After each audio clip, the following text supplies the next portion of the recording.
بسم اللہ الرحمن الرحیم۔ ناظرین، آج ہم بات کریں گے خواب میں کوا دیکھنا، اس کی مختلف تعبیریں۔ جادو جنات کے مریضوں کو مختلف ڈرونے خواب آتے ہیں۔ کبھی وہ خواب میں سانپ دیکھتا ہے اور کبھی چھپکلی دیکھتا ہے، کبھی کوئی جانور دیکھتا ہے تو کبھی کوئی جانور۔ اسی طرح جادو جنات کے مریضوں کو ایک خواب عموماً آتا ہے اور وہ خواب ہے کوا۔ خواب میں کوا دیکھنا یہ دشمن کی علامت ہے۔ اس کا مطلب یہ ہے کہ دشمن آپ کے پیچھے ہے۔ اگر کوا آپ کو کاٹتا ہے یا آپ کو بازو کو یا جسم کے کسی حصے سے پکڑتا ہے تو اس کا مطلب یہ ہے کہ آپ کے اوپر اثرات شروع ہو چکے ہیں جادو جنات کے۔ اور اگر آپ خواب میں دیکھتے ہیں کہ آپ کوے کی چمڑی اتارتے ہیں تو اس کی تعبیر جو علماء نے بیان کیا، ایک تعبیر یہ بھی ہے کہ آپ مسافر اور زانی عورت سے زنا کریں گے۔ اور اسی طرح اگر آپ خواب میں کوا دیکھتے ہیں کہ آپ کوے کو مارتے ہیں تو اس کی ایک تعبیر یہ بھی ہو سکتی ہے کہ آپ کے اہل بیت میں سے کسی کو نقصان پہنچے گا، آپ کی بیوی، آپ کے بیٹے، یا کسی کو بھی نقصان پہنچ سکتا ہے۔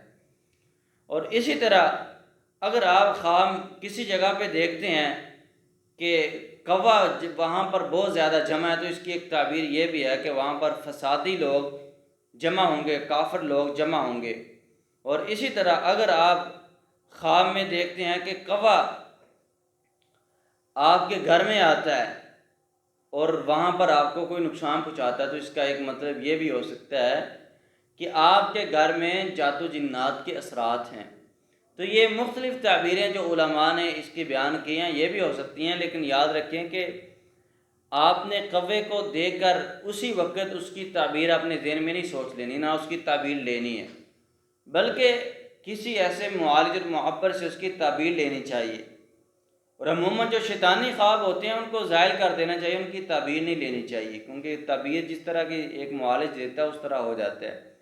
تو تعبیر میں انتہائی احتیاط کرنی چاہیے۔ بعض لوگ ایسا ہوتا ہے کہ وہ کوئی خواب آیا تو اسی وقت کتاب سے اس کی تعبیر لیتے ہیں اور اس پر عمل کر دیتے ہیں، اپنے ذہن میں بنا لیتے ہیں کہ اس کی تعبیر یہ ہو سکتی ہے۔ تو ایسا نہیں کرنا چاہیے۔ یہ خوابوں کا ایک علم ہے۔ ایسے ہی نہیں، اللہ کے پیغمبر یوسف علیہ السلام نے اللہ تعالیٰ سے یہ دعا کی تھی کہ اللہ مجھے خوابوں کی تعبیر کا علم عطا فرما۔ تو یہ ایک بہت بڑا فن اور علم ہے۔ اللہ سبحانہ و تعالیٰ سے اس علم کی دعا بھی کرنی چاہیے کہ اللہ ہمیں یہ فن اور یہ علم عطا فرما۔ اللہ سبحانہ و تعالیٰ ہمیں کتاب و سنت پر عمل کرنے کی توفیق عطا فرمائے۔ وما توفیقی الا باللہ۔